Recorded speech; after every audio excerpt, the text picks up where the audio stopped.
Assalamualaikum warahmatullahi wabarakatuh. Alhamdulillah rabbil alamin. Wassalatu wassalamu ala asrafil anbiya'i wal mursalin wa ala alihi wa sahbihi ajmain. Qala Allah Ta'ala fil Qur'anil Karim, a'udzu billahi minasyaitonir rajim. Kuntum khaira ummah ukhrijat linnas ta'muruna bil ma'ruf wa tanhauna 'anil munkar wa tu'minuna billah.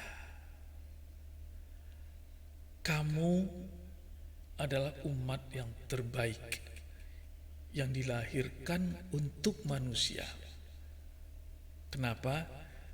Karena kamu menyuruh berbuat yang ma'ruf dan mencegah dari yang mungkar, dan kamu beriman kepada Allah. Jadi ayat ini mengatakan bahwa kita, siapapun kita, level kita, bisa kita menjadi orang yang terbaik di mata Allah, manakala kita senantiasa berupaya untuk menganjurkan berbuat kebajikan. Tentu dengan sendirinya kita sendiri sudah harus berbuat kebajikan, dan kemudian menganjurkan untuk mencegah kemungkaran. Tentu dengan sendirinya kita sendiri sudah menghindarkan diri daripada perbuatan-perbuatan mungkar dan maksiat. Inilah kenapa kemudian dakwah menjadi sebuah keharusan bagi setiap umat manusia.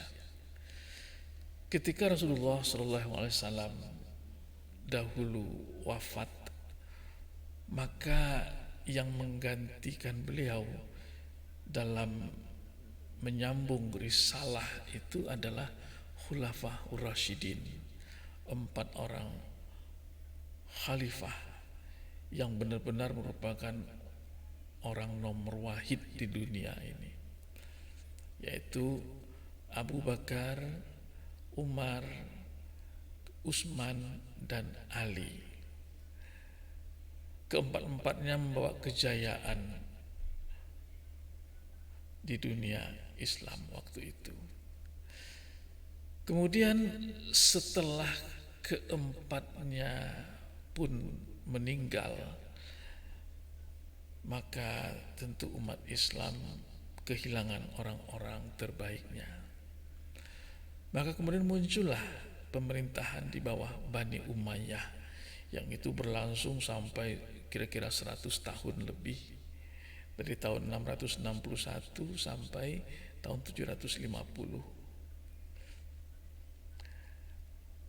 Di Bani Umayyah ini terjadi perkembangan terhadap keilmuan Islam yang sangat pesat.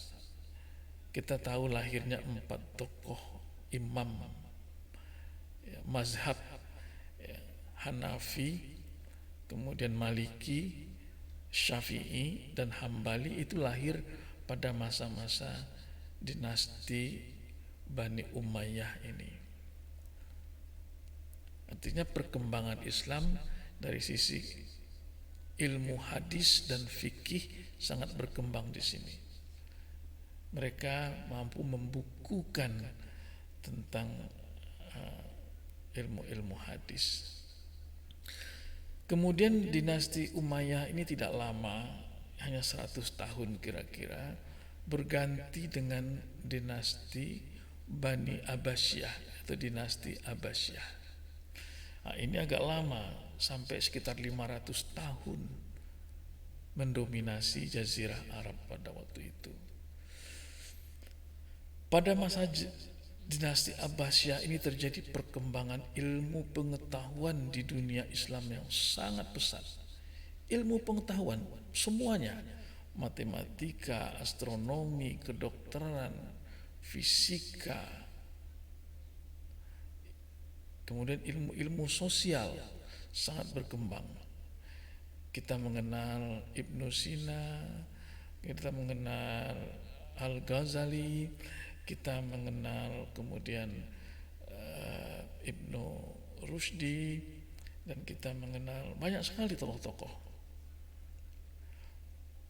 Artinya Abbasiyah ditandai dengan kemajuan yang sangat pesat di bidang ilmu pengetahuan. 500 tahun masa keemasan dari Islam. Kemudian setelah masa keemasan itu memudar, maka berganti dengan masa kemunduran Islam secara perlahan-lahan. Kemunduran umat Islam ini ditandai atau dikarenakan oleh beberapa faktor.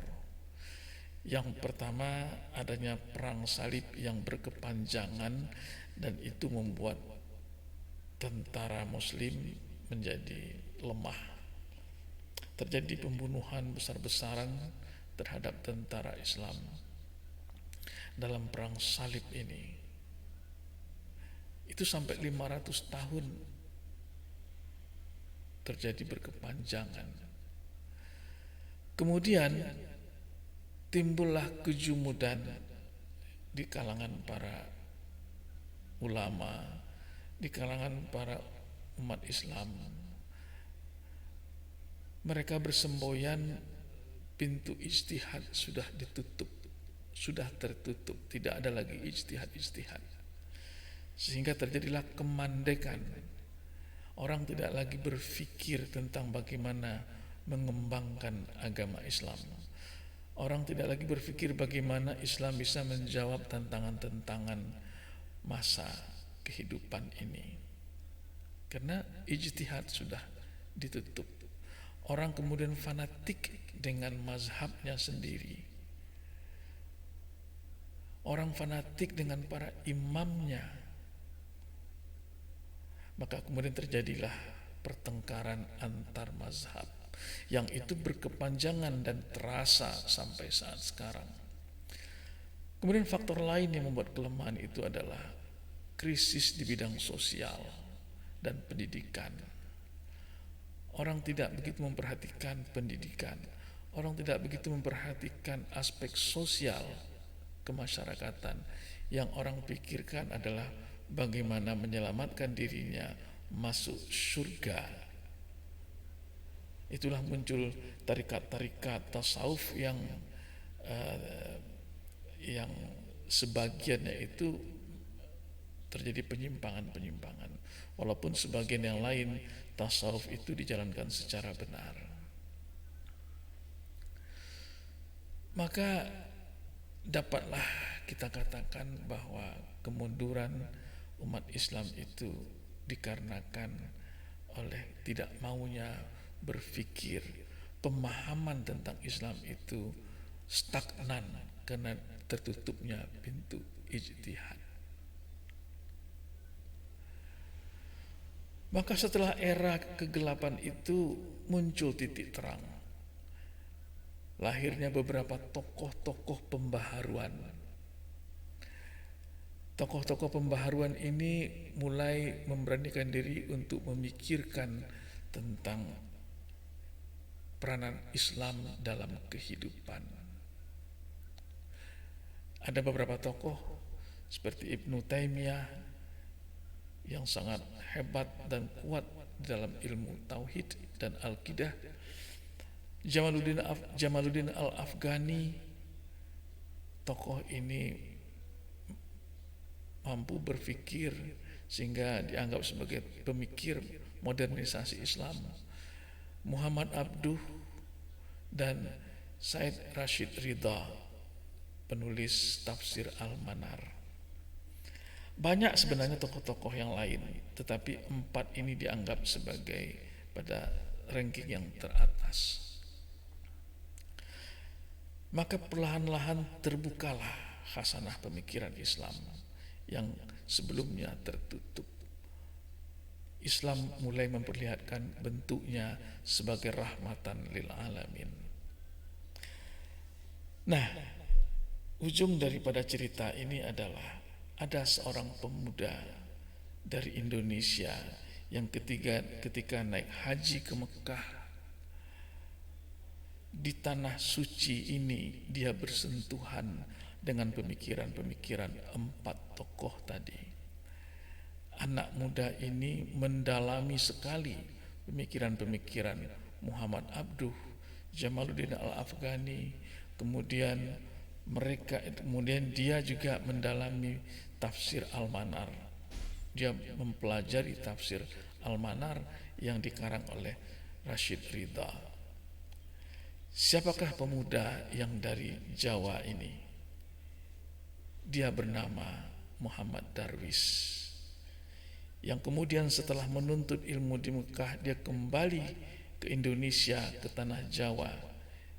Dialah pendiri Muhammadiyah.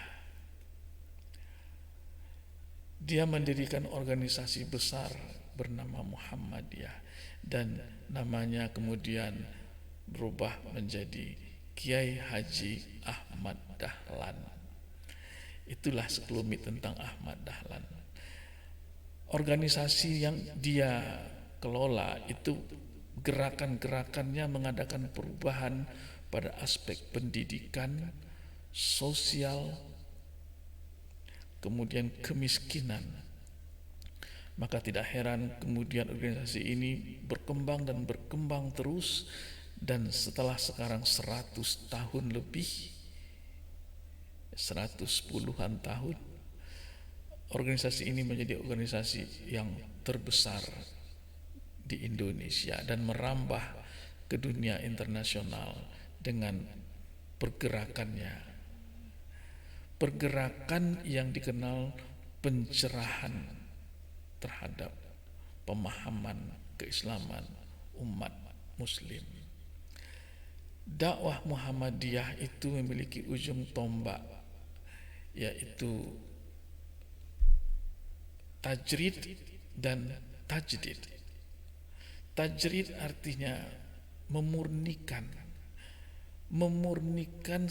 ajaran-ajaran Islam, khususnya di bidang akidah dan ibadah mahdah, itu kepada tata cara yang memang benar-benar diajarkan oleh Rasulullah. Pemurnian, menghindari terkontaminasi dengan segala macam perubahan-perubahan atau modifikasi-modifikasi, tambahan-tambahan, bid'ah-bid'ah yang dilakukan oleh manusia. Dikembalikan kepada yang titik kemurnian. Itu yang namanya tajrid. Yang kedua adalah tajdid. Tajdid artinya pembaharuan atau modernisasi, perubahan hal-hal yang menyangkut muamalah duniawiyah, itu menselaraskan antara apa nilai-nilai luhur yang diajarkan oleh Rasulullah SAW dalam hadisnya dan tentu dalam Al-Quran, menyelaraskannya dengan ilmu pengetahuan, kemudian budaya dan perkembangan persoalan-persoalan kekinian di masa sekarang. Jadi ada dua aspek, pemurnian dan pembaharuan. Kedua-duanya harus berjalan sekaligus. Maka itulah langkah Muhammadiyah, dan gerakan dakwahnya itu adalah gerakan dakwah yang pertama menjalani pembaharuan, pencerahan di bidang pemahaman agama. Pemahaman agama ya, bukan agamanya. Agamanya tetap saja agama Islam yang diajarkan Rasulullah SAW. Dasar-dasarnya ada di dalam Al-Quran dan hadis, tapi pemahaman orang terhadap itu yang harus mengalami pembaharuan. Kemudian pembaharuan intelektual, ilmu pengetahuan itu bisa diasimilasikan dengan fenomena keagamaan, seperti umpamanya penetapan tanggal Islam global, ya, penetapan saat Idul Fitri, Idul Adha, itu benar-benar menggunakan astronomi, dan banyak lagi yang lain tentunya. Kemudian pembaharuan di bidang sosial, pendidikan, itulah merupakan ujung tombak dari Muhammadiyah. Saat sekarang Muhammadiyah sudah memiliki ribuan sekolah mulai dari TK, SD, SMP, SMA, bahkan perguruan tinggi sudah merambah sampai ke luar negeri. Inilah hasil karya Muhammadiyah. Kemudian pembaharuan di bidang moral dan mental. Muhammadiyah punya cita-cita mengadakan revolusi moral. Jadi perubahan moral dalam kehidupan, sehingga kehidupan itu menjadi baik dan negara menjadi negara yang makmur, ya. Baldatun thayyibatun wa rabbun ghafur. Negara yang makmur mendapat rahmat dan ampunan dari Allah. Itu hanya bisa dicapai ketika terjadi sebuah revolusi moral yang sangat besar pada seluruh lapisan masyarakat dan pemimpin-pemimpin di negeri ini. Inilah cita-cita Muhammadiyah. Muhammadiyah tidak menggembor-gemborkan, tidak berteriak-teriak. Dia dengan iklim ketenangan, ya, dengan kegembiraan, tanpa kekerasan, berupaya merubah secara fundamental negeri ini. Itulah sumbangsih Muhammadiyah kepada Indonesia. Muhammadiyah cinta negara kesatuan Republik Indonesia, tapi Muhammadiyah tidak suka berteriak-teriak. Muhammadiyah mewujudkannya dalam kerja nyata, dalam bentuk gerakan Muhammadiyah yang melakukan perubahan-perubahan di bidang pemahaman agama, di bidang intelektual, di bidang sosial dan moral. Fa'tabiru ya ulil absar la'allakum turhamun. Semoga bermanfaat. Assalamualaikum warahmatullahi wabarakatuh. Anda Citra Utama, PD Muhammadiyah Pelalawan.